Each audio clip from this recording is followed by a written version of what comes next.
Hello everyone, आइए chapter 22 discuss करते हैं, अपील्स एंड रिवीजन। काफ़ी आसान चैप्टर है, अगर हम स्टेप बाय स्टेप समझे तो प्लीज़ मेरे साथ चलिएगा। इंट्रोडक्शन में इन्होंने बताया है कि अपील क्या होती है, वी कैन अंडरस्टैंड अपील क्या होती है। Chapter this appeals and revision, order pass by an adjudicating authority. फिर उसके बाद वो जाएगा एपलेट अथॉरिटी के पास। तो जैसे डायरेक्ट टैक्स में आपका कमिश्नर अपील्स आपका पहला लेवल ऑफ अपील होता है, यहाँ पे पहले लेवल ऑफ अपील का नाम है एपलेट अथॉरिटी। फिर अगला लेवल है आपका एपलेट ट्रिब्यूनल। एपलेट ट्रिब्यूनल के बारे में हम इंटरेस्टिंग बातें पढ़ेंगे कि ये नेशनल बेंच होती है, स्टेट बेंच होती है, एट्सेट्रा एट्सेट्रा। फिर वो हाई कोर्ट पे पास जाते हैं, ठीक है, कभी कभी डायरेक्टली सुप्रीम कोर्ट के पास जाते हैं, एट्सेट्रा एट्सेट्रा। ऐसे इस तरीके से यहाँ पे रिविजनल अथॉरिटी का भी है, वील सी। आइए रेलिवेंट डेफिनेशंस, ठीक है। फिर आइए अपील्स टू एपलेट अथॉरिटी। तो यहाँ से आपका चैप्टर असली में स्टार्ट होता है। अपील्स टू एपलेट अथॉरिटी, जैसे डायरेक्ट टैक्स के अंदर आपका पहला अपील का जो हक है वो सिर्फ असेसी को मिलता है। यहाँ पर पहला अपील का भी हक असेसी के पास भी है और डिपार्टमेंट के पास भी है। पहले यहाँ पर टैक्स पेयर के पॉइंट ऑफ व्यू से, यानी असेसी के पॉइंट ऑफ व्यू से बात करी गई है। अगर आप एज एन असेसी खुश नहीं हैं आपके ऊपर जो असेसमेंट हुई उससे, तो आप एपलेट अथॉरिटी के पास अपील करते हैं। तो an appeal against any order passed by this, वो एपलेट अथॉरिटी के पास जाएगा। Time limit for filing appeal कितनी है? 3 मंथ्स। जब आपको वो ऑर्डर मिला जो आपको नहीं पसंद आया, उसके 3 मंथ्स के अंदर अंदर आप उसके अगेंस्ट अपील कर सकते हैं। This can be further extended by 1 month. तो मैं स्टूडेंट्स को हमेशा एडवाइस करता हूँ कि आप इस तरीके की टाइम लिमिट जहाँ पे कुछ भी एक्सटेंशन वगैरह हो, आप उसे 3 मंथ्स प्लस 1 मंथ या 3+1 इस तरीके से लिखिए, तो आपको काफ़ी याद रह जाता है कि 3 मंथ्स हो गया वो वाला टाइम जो उनका बेसिक टाइम है, और 1 मंथ हो गया जितना उनको कंडोन करना अलाउड है। Form for appeal by the aggrieved person आप GST APL 01 में फाइल करेंगे। तो डेट ऑफ फाइलिंग अपील यहाँ पे बताया गया है कि हमने आपको ये भी बोला होगा कि आप अपने ओरिजिनल ऑर्डर की एक कॉपी सबमिट करिए। अगर वो आपने 7 days of filing of appeal के अंदर अंदर कर दी, तो जो ओरिजिनल फाइलिंग के टाइम आपको जो प्रोविजनल एक्नॉलेजमेंट मिला होगा वही डेट मानी जाएगी। अगर उसके 7 डेज़ के बाद आपने भरा होगा, तो जिस दिन आप वो सबमिट करेंगे उस दिन माना जाएगा। जैसे हम ये एग्जाम्पल देखें, the appeal is file and provisional acknowledgement issued on 10 September. The taxpayer submits the certified copy of the order sought to be appealed against on 15th September, that is within 7 days. The date of filing is 10 September. The appeal is filed and provisional acknowledgement issued on 10 September. The taxpayer submits the certified copy on 25th September. अब ये चीज़ गलत हो गई, 7 days के बाद उसने submit किया, तो जिस दिन सबमिट किया 25th September, that will be deem to be the date जिस दिन उसने फाइल करा। Mandatory pre deposit for filing appeal, यहाँ पे आपको प्री डिपॉजिट सबमिट कराना कंपलसरी है। प्री डिपॉजिट इनडायरेक्ट टैक्सेस का कॉन्सेप्ट है, डायरेक्ट टैक्सेस में अभी रिसेंटली इंट्रोड्यूस हुआ है, इसके बारे में हम आगे और डिटेल में पढ़ेंगे। जैसे मैंने आपको शुरू में बताया, पहली अपील डिपार्टमेंट भी कर सकता है और पहली अपील आपका असेसी भी कर सकता है। तो अगर पहली अपील डिपार्टमेंट करता है तो क्या है वो यहाँ पर बात करी जा रही है। Application before the appellate authority by the department, okay. The order against which application can be filed before appellate authority, तो जो कमिश्नर है वो देखेगा उसके अंडर जो लोग हैं उन्होंने जो ऑर्डर पास किया, उसमें कोई ऑर्डर उसको नहीं पसंद आया तो फिर वो एपलेट अथॉरिटी के सामने अपील करवाएगा। Okay. Time limit for filing the application, कितना टाइम है? 6 मंथ्स। यहाँ पर इनके पास 6 मंथ्स हैं and it can be extended by 1 month. तो यहाँ पे इसको आप 6+1 के तरीके से याद कर सकते हैं। ओके। फिर फॉर्म फॉर एप्लीकेशन, ठीक है, application to be treated as appeal, it will be treated as departmental appeal. Department के केस में कभी भी कोई प्री डिपॉजिट नहीं है। Appeal process followed by appellate authority, तो इन लोगों को नेचुरल जस्टिस एट्सेट्रा के थ्रू अच्छे से सुनना है, हियरिंग वगैरह देनी है। फिर उनका ऑर्डर आएगा, दे कैन कन्फर्म, मॉडिफाई और annul the decision, but they cannot refer the case back to the adjudicating authority. मतलब उनको ये बोलना अलाउड नहीं कि तुमने जो करा है वो बकवास करा है, तुम फिर से करो। तुम ये कह सकते हो उन्होंने ठीक किया है, तुम ये कह सकते हो उन्होंने ख़राब किया और उसे ठीक कर सकते हो या उसे पूरी तरीके से कैंसिल कर सकते हो, बट उसे रेफ़र बैक नहीं कर सकते। जिन लोगों को डायरेक्ट टैक्स का ध्यान हो, ये सेम कॉन्सेप्ट्स आपके डायरेक्ट टैक्स के अंदर भी हैं। ठीक है, ये सब बिल्कुल नॉर्मल बातें हैं। The order has to be a speaking order, ठीक है। इलस्ट्रेशन देख लेते हैं। The adjudicating authority pass the order on 23 January and it was communicated to the tax payer on the same day. The tax payer file the appeal against the order with the appellate authority on 16 February. I think 3+1 का इनके पास time था, तो well within time. AA should decide the appeal by 16 February 21 where it is possible to do so। हाँ, actually यहाँ पे लिखा हुआ था कि इनको 1 ईयर तक में आंसर देना होता है। पावर्स ऑफ रिविजनल अथॉरिटी, अब यहाँ पर आते हैं। रिविजनल अथॉरिटी के बारे में थोड़ा सा डिस्कस करते हैं। अगर मैं थोड़ा सा डायरेक्ट टैक्स का रेफरेंस लूँ तो सेक्शन 263 और सेक्शन 264, ये दो सेक्शंस डायरेक्ट टैक्स के रिविजन के बारे में बात करते हैं। 263 is for orders prejudicial to revenue and 264 is for other orders which are effectively prejudicial to the assessee। मैं ज़्यादा डायरेक्ट टैक्स वाली डेप्थ में नहीं जाऊँगा। यहाँ का जो रिवीजन है वो 263 के पैरेलल है।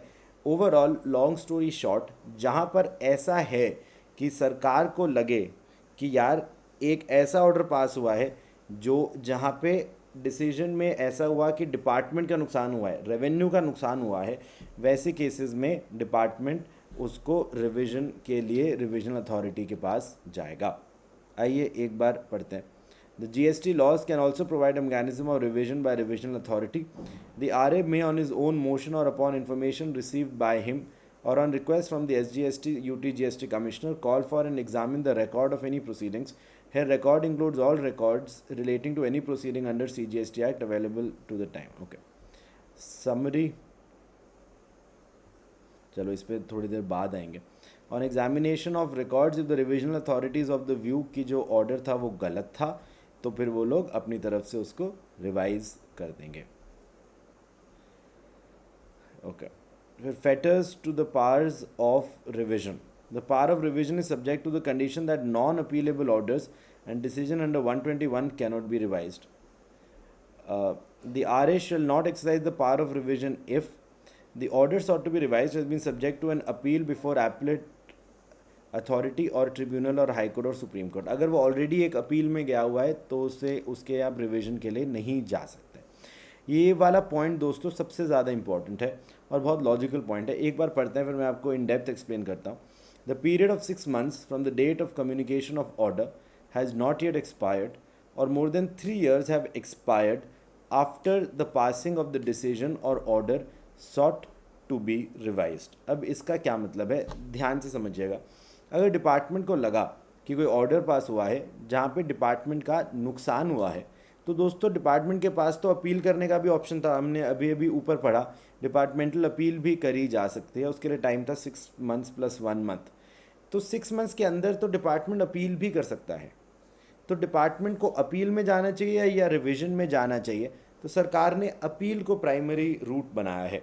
इसीलिए आपको ओवरऑल ये देखा गया कि अगर जो ऑर्डर तुमने उठाया एज कमिश्नर, जो ऑर्डर तुम्हें लग रहा है गलत हुआ है, डिपार्टमेंट के साथ गलत हुआ है, अगर वो ऑर्डर 6 months ही पुराना है, 6 months के अंदर अंदर का ही पुराना है, तो उस केस में तो आप अपील में जाइए।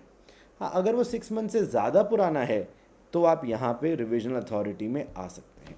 इसीलिए लिखा है the period of 6 months has not yet मतलब ये है कब कब आप नहीं कर सकते, अगर 6 महीने एक्सपायर नहीं हुए, मतलब 6 महीने एक्सपायर होने के बाद ही कर सकते हैं। बेसिकली आज अगर कर रहे हैं तो -6 months से -3 years, उस 2.5 साल के पीरियड के ऑर्डर्स को उठा के रिवाइज करा जा सकता है। 3 years का है, क्यों? क्योंकि कुछ ना कुछ तो इनको लिमिटेशन पीरियड डालना ही था। आई होप आप लोगों को ये वाली चीज़ समझ में आई। फिर the order has already been taken for revision at an earlier stage, अगर ऑलरेडी उसमें रिविजन का कुछ हुआ हुआ है तो अब उस पर नहीं होगा।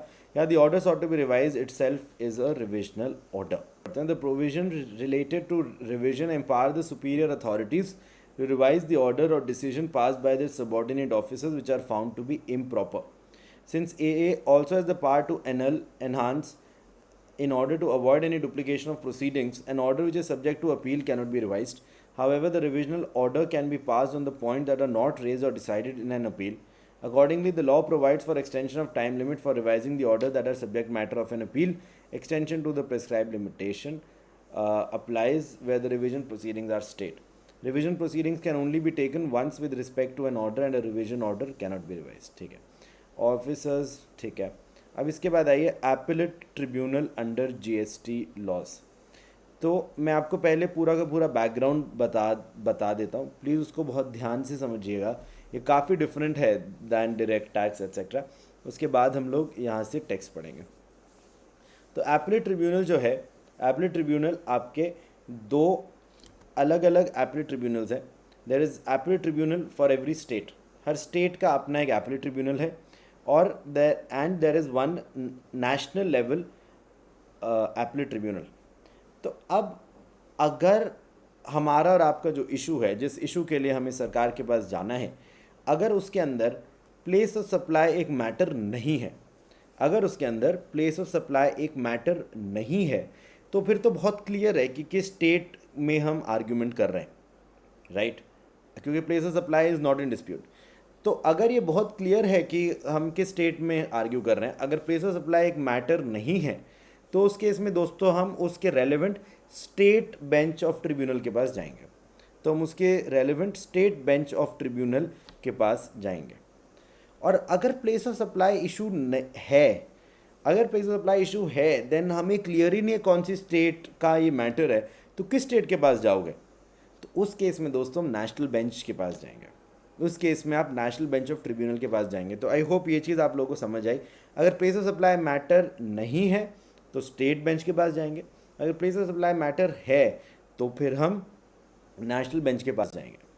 हम लोगों को आइडिया होगा हाई कोर्ट हर स्टेट का होता है। तो अब जनरली हमें आदत है कि ट्रिब्यूनल के बाद हाई कोर्ट, हाई कोर्ट के बाद सुप्रीम कोर्ट।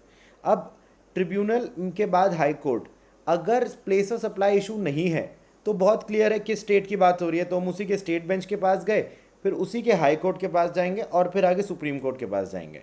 लेकिन अगर हमें सीधा नेशनल बेंच के पास जाना पड़ा, यानी कि आपका प्लेस ऑफ सप्लाई एक इशू है, तो आप नेशनल बेंच ऑफ ट्रिब्यूनल के पास गए होगे, ग्रेट, ये तो सर समझ आ गया। उसके बाद तुम हाई कोर्ट जाना चाहोगे, पर किस हाई कोर्ट जाओगे? जब यही नहीं पता कि स्टेट का मैटर है तो किस हाई कोर्ट जाओगे? तो इसीलिए उस केस में फिर आप ट्रिब्यूनल के बाद सीधा सुप्रीम कोर्ट जाते हो। उस केस में आप सीधा सुप्रीम कोर्ट जाते हो। तो ये है जो एक चीज़ है जो काफ़ी डिफरेंट है आपके डीटी से।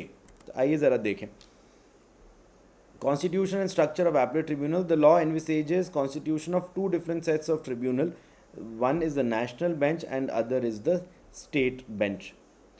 Jurisdiction, if place of supply is one of the issues, यानी क्लियर नहीं है दोस्तों कौन सी स्टेट में जाना है, then the national bench or the regional bench will have jurisdiction to hear the appeal. यानी उस केस में हम नेशनल बेंच के पास जाएंगे। If the dispute relates to issues other than place of supply, then हम स्टेट बेंच के पास जाएंगे। An appeal against the decision of national bench lies directly to the Supreme Court. इसने सब कुछ बहुत ही जल्दी बता दिया। And an appeal from the decision of state bench will lie to the high court on substantial question of law. I hope ये बात आप लोगों को क्लियर है। A diagrammatic presentation of composition, ठीक है, अपॉइंटमेंट एब्सेंस, ठीक है, प्रोसीजर बिफोर एपेलेट ट्रिब्यूनल, ये लोग उनको किसी को भी समन कर सकते हैं, require the discovery and production of documents, ठीक है, बहुत नॉर्मल सी बातें, ये सब अलाउड है। ऑर्डर ऑफ एपेलेट ट्रिब्यूनल, ठीक है। फिर appeal to appellate tribunal, again यहाँ पे भी दोनों लोगों को अपील अलाउड है, असेसी को भी अलाउड है और उससे डिपार्टमेंट को भी अलाउड है। Appeal by the aggrieved person, orders appealable to appellate tribunal, any person aggrieve can go to the appellate tribunal. Time limit कितनी है दोस्तों? असेसी के पास 3 मंथ्स प्लस 3 मंथ्स का टाइम है। 3 months is the basic time and 3 months further वो extend कर सकते हैं। Form of filing appeal is APL 05। Date for filing appeal वही सेम बातें 7 डेज़ वाली। Power of tribunal to refuse to admit appeal, अगर जो अमाउंट ऑफ डिस्प्यूट है अगर वो 50,000 रुपीज़ तक है तो फिर वो रिफ्यूज़ भी कर सकते हैं उस अपील को एंटरटेन करना। मेमोरेंडम ऑफ क्रॉस ऑब्जेक्शन, मान लीजिए पार्टी ए ने अपील फाइल करी टू द ट्रिब्यूनल, तो ट्रिब्यूनल पार्टी बी को बताएगा कि आपके अगेंस्ट ऐसी ऐसी बातें चल रही हैं कि आपको भी कुछ बातें कहनी है, तो फिर दूसरी पार्टी अपनी तरफ से memorandum of cross objection file कर सकती है, ठीक है। फीस फॉर फाइलिंग अपील, ये फीस फॉर फाइलिंग अपील ज़रा पढ़ लेते हैं अच्छे से। The fee for filing of appeal और restoration of appeal shall be rupees 1000 for every rupees 1 lakh of tax or ITC involved, or the difference in tax or ITC involved, or the amount of fine etc. It will not exceed rupees 25,000. तो हर 1 लाख रुपए के पीछे 1,000 रुपए की fees है and maximum capping है 25,000. Please ये आप लोग याद रखिएगा. There will be no fee for application made before appellate tribunal. ठीक है. मैंडेटरी प्री डिपॉजिट, इधर भी मैंडेटरी प्री डिपॉजिट है, विल सी. ऐसे डिपार्टमेंट को भी अपील करना अलाउड है. अगर उनको एपलेट अथॉरिटी या रिविजनल अथॉरिटी का ऑर्डर पसंद नहीं आया तो वो आगे जाके अपील कर सकते हैं. ऐसे ही आप एज ए नेसेसिटी आपको भी अगर रिविजनल अथॉरिटी का नहीं पसंद आया था तो आप भी रिविजनल अथॉरिटी के अगेंस्ट कर सकते थे. डिपार्टमेंटल अपील, डिपार्टमेंट कितने टाइम में फाइल कर सकता है? 6 मंथ्स के अंदर. एंड इनको कंडोन करने का इसमें प्रोविज़न नहीं है. पिछले मतलब एसएससी को 3 मंथ्स प्लस 3 मंथ्स का टाइम था, डिपार्टमेंट को 6 मंथ्स का टाइम है. Orders of the appellate tribunal, फिर उसके बाद ऑर्डर ऑफ एपलेट ट्रिब्यूनल आएगा. ठीक है. Rectification of error. ठीक है. मैंडेटरी प्री डिपॉजिट के बारे में दोस्तों एक बार बात कर लेते हैं. अगर आपको एपलेट अथॉरिटी यानी जो पहला लेवल है उसके सामने जाना है तो आपको कितना अमाउंट डिपॉजिट कराना है? जितना आपने एडमिट करा हुआ है वो तो सारा का सारा कराना है. मतलब जिस पे कोई डिस्प्यूट नहीं है वो तो सारा का सारा कराना है. क्या लिखा है? Full amount of tax, interest, fine, fee and penalty arising from the impugned order as is admitted by him. जो आप एडमिट कर चुके हैं वो आपको 100% जमा कराना है. बाकी जो डिस्प्यूटेड टैक्स है, टैक्स दोस्तों जो डिस्प्यूटेड टैक्स है उसका 10% आपको जमा कराना है. Subject to maximum limit of 25 plus 25 crore. 25 for CGST, 25 for SGST, effectively 50 crore. And अगर सिर्फ IGST है तो 50 करोड़. ठीक है. ये प्लीज़ याद रखिएगा, ये काफ़ी इंपॉर्टेंट है. आपने प्री डिपॉजिट जमा कराया तब आपकी अपील जेन्युइन अपील मानी जाएगी और फिर ऑटोमेटिकली उस पर स्टे लग जाएगा जो आपके ऊपर ओरिजिनल ऑर्डर आया होगा. ये वाली इलस्ट्रेशंस आप लोग खुद से देखिएगा. ऐसे ही ट्रिब्यूनल के सामने जाएं अगर आप, अगेन जितना आपने एडमिट करा हुआ है टैक्स, इंटरेस्ट एट्सेट्रा वो सारा का सारा, और बाकी जो डिस्प्यूटेड टैक्स है उसका 20%. डिस्प्यूटेड टैक्स है उसका 20% इन एडिशन है ये. एंड इस पे मैक्सिमम कैपिंग है 50 प्लस 50 100 करोड़ की.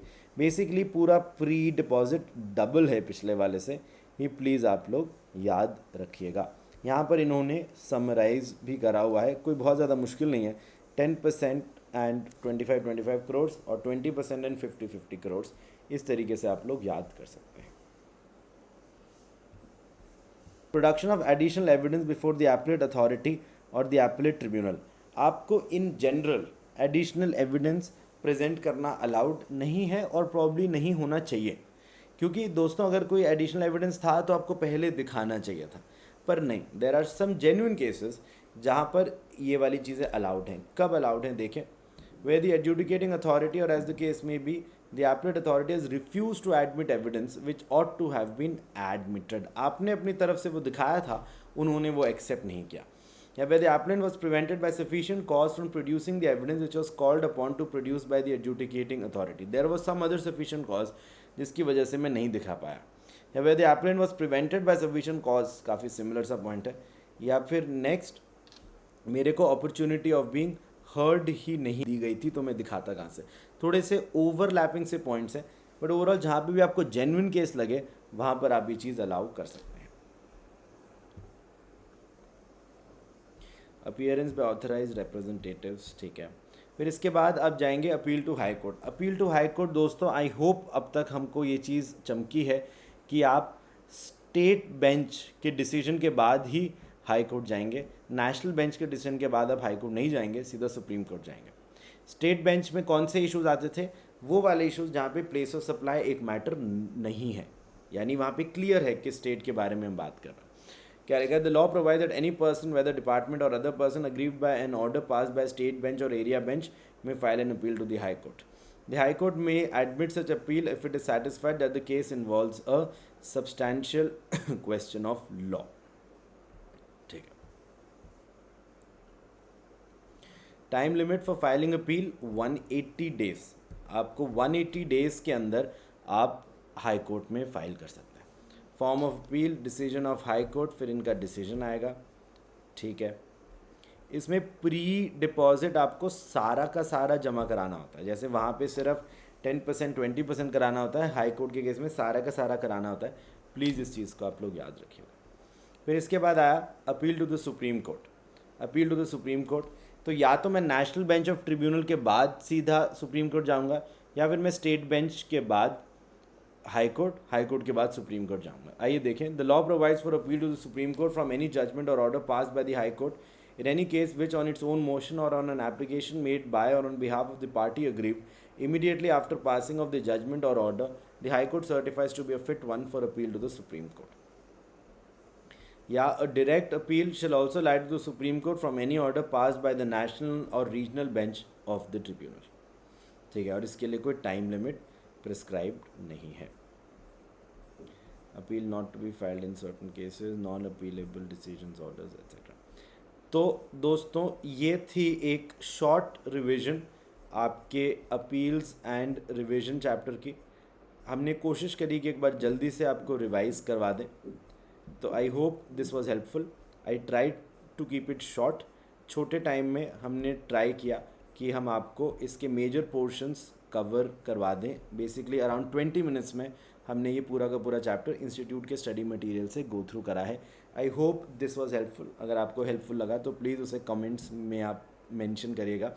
That basically helps the algorithm and हमारी वीडियो फिर ज़्यादा लोगों तक पहुँचेगी।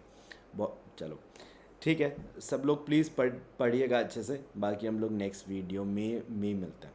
Thank you so much, bye bye.